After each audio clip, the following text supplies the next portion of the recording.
Jake had always enjoyed the quiet solitude of a nighttime walk. It was his way of unwinding after a long day, of escaping the noise and bustle of the city. Tonight, however, the air felt different. There was a chill that seemed to seep into his bones, and the usual comforting silence was replaced by an unsettling stillness. Even the wind had stilled, as if the world was holding its breath. He zipped up his jacket and pulled his hat down over his ears, setting off down the familiar path towards the old forest trail. The trail had been a shortcut he often took despite the warnings and eerie stories locals told about it. Legends of ghostly apparitions and strange occurrences were common, but Jake had never been one to believe in such things.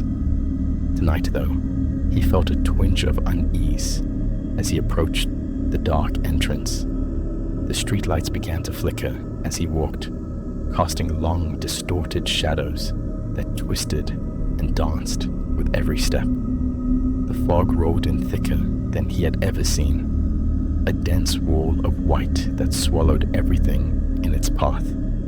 It wasn't long before the lights behind him were nothing but faint glimmers, swallowed by the creeping mist. Jake kept his eyes forward, trying to ignore the sense of foreboding that gnawed at him. His footsteps seemed unnaturally loud in the stillness, each crunch of gravel echoing through the silence. He tried to quicken his pace, but the fog was so thick that he could barely see a few feet ahead. Suddenly, he heard it, a soft, almost imperceptible whisper.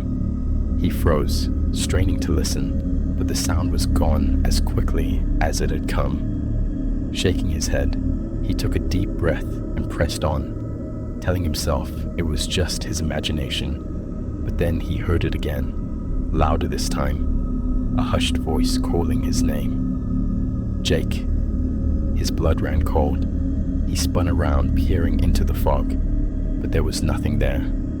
The trail behind him was empty. He turned back, but the feeling of being watched was now impossible to ignore. His heart pounded in his chest, and he could feel the sweat starting to bead on his forehead despite the chill. A figure appeared in the distance, emerging from the fog. It was a woman, her long, tattered dress billowing around her, as if caught in a breeze that Jake couldn't feel. Her face was obscured by the shadows, but he could sense her eyes on him, piercing through the gloom. She stood motionless, staring at him. "Hello?" Jake called out, his voice trembling. "Do you need help?" The woman didn't respond. Instead, she raised a bony finger and pointed directly at him. The gesture sent a jolt of fear through him, and he stumbled back, his breath coming in shallow gasps. Then she screamed. The sound was unlike anything Jake had ever heard, a high-pitched wail that seemed to vibrate through his very bones. It echoed through the forest, growing louder and more distorted until it was all he could hear. Panicked, Jake turned and ran, the scream chasing him, filling his ears, his mind. He ran blindly through the fog, tripping over roots and rocks, scraping his hands and knees as he scrambled to his feet. The path seemed to stretch on forever, the trees closing in around him, their branches like skeletal fingers reaching out to grab him. Every shadow seemed to shift and move, and he could feel the woman's presence following him, her eyes boring into his back. Finally, he burst out of the forest, gasping for breath. The fog had lifted, and the streetlights were steady once more.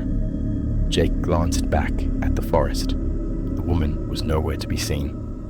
The path was empty,